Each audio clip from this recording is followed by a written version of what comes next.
I'm Robert Hull, and this is Load versus Capacity. By the end of this, you're going to understand not only how injuries happen, but also the things that lead up to it. This allows for more meaningful conversations between me, the professional, and you, the client or potential client, about how I can help you stay far away from the cliff before you ever get the chance to fall off. Let's go ahead and pull a graph up on the screen. So this dotted line represents your capacity or what your body can handle. If you were to walk outside and step in front of a bus to see if your body could handle the impact, the amount of force impacted by that bus would probably exceed your body's capacity to handle that force. What we want to make sure is that we don't exceed our capacity. If we stay below this dotted line, we have no problems, no pain, and no injury. If we pass the dotted line, we have a problem, and sometimes that problem will lead to pain and injury. The reason I say sometimes and not always is if we exceed capacity, this does not always result in pain or injury. For example, if you have 100 pounds of overhead pressing capacity and you put 100 pounds onto the bar, the weight will go over your head. If you then load 105 pounds, it's not going to go anywhere. That's a problem because you want to be able to press 105 pounds and you can't, but it's not necessarily painful or going to cause injury. Now, when a tissue has loads placed on it and it exceeds the physical resilience of the tissue, now we can start talking about injury and inducing pain. So we know we want to stay below this line as much as we can. Now, we all have a bunch of characteristics that are taking us closer to this line, to this amount of capacity our bodies can handle. These boxes represent those things, the first of which is called anatomical dysfunctions. These would include congenital anomalies, such as a difference in how one of your hip sockets is built compared to the other, which would affect your ability to perform certain movements like squatting with comfort and symmetry. Things in this box would also include wear and tear things that have come up over time, like disc herniations, meniscus tears, or any aspect of your anatomy that isn't favorable based on what you'd like to do. The next box we refer to as your recovery box, often overlooked, and it includes all of the factors that play into the base of the pyramid in the individual's hierarchy of needs, which is a talk for another time. This is your opportunity to come back from all of the things that you want to be able to put your body through each week. Remember, people like us do not get fit from working out. We get fit from recovering from working out, and how we sleep, how we eat and hydrate, and how we manage stress determines whether we're in build-up mode or breakdown mode. This last box here is your functional diagnosis. This includes all the flexibility, mobility, and strength balance metrics that we have talked about previously and will talk about in the hierarchy of needs. Now, all of us wake up with these boxes every day, and what we need to know is that they are adjustable boxes.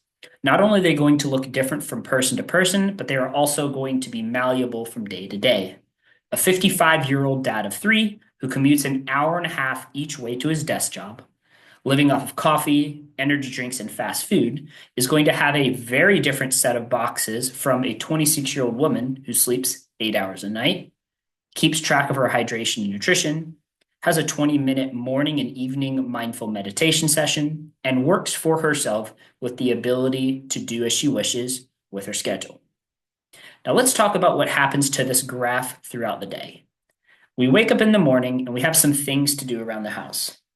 Following the chores at home, we get to work for the day where 6 to 10 hours of work is a decent load on the system, regardless of the job.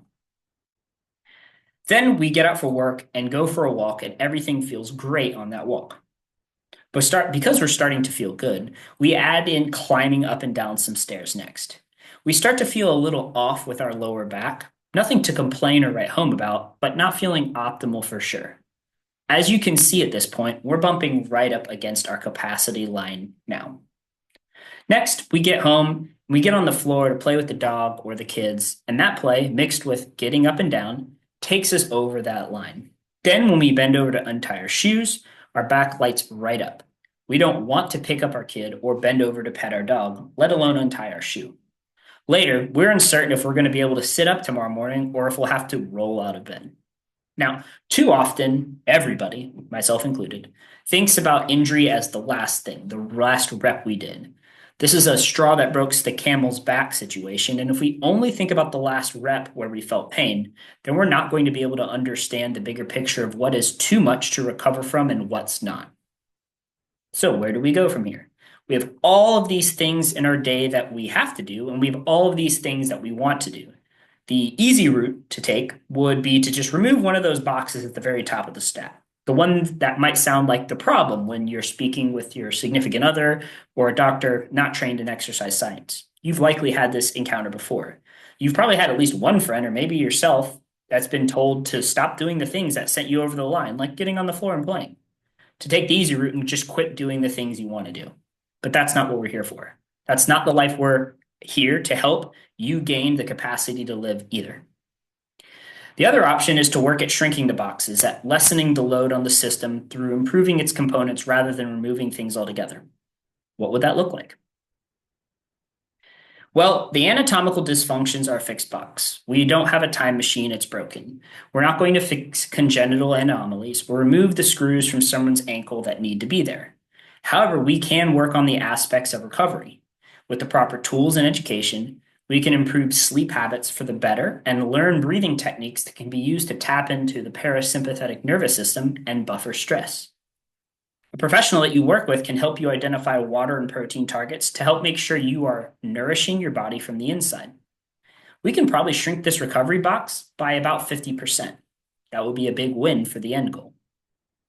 We can also get to work on improving your functional diagnosis, implementing a plan to increase flexibility and mobility of the ankle joints so that the hip and low back aren't loaded with compensating stress during something like a squat or standing up from a seated position. We can work on improving the strength balance of your left leg compared to your right so that the system is sharing the load of the squats more equally and comfortably. We again can probably shrink this functional diagnosis box by 50% as well with the right plan. Now we have an entirely different person in front of us, and we can see the impact when we add the house stuff, the 6 to 10 hour workday, the walk, the stairs, and getting on the floor after work to play. Now we have someone who has the capacity to handle all of those things without their back seizing up, and there's still room to spare. Maybe now, instead of being told to take the elevator or avoid getting down on the floor, this person has gained the capacity to do all those things. They can start working with a professional to reclaim their active life by playing volleyball or going hiking with friends, something they haven't been able to do for years because their back would always seize up on them. That's the real life-changing, world-altering stuff we're capable of with the right mindset and the right approach. Now, as great as that feeling we just talked about can be for someone, we can't stop there. We can't stop there because we believe that eventually you're going to have goals to experience things that you haven't experienced before. Goals to go out and take on challenges you're not sure if you can complete, or at least have never completed before. Those goals are going to require even more room underneath that capacity line.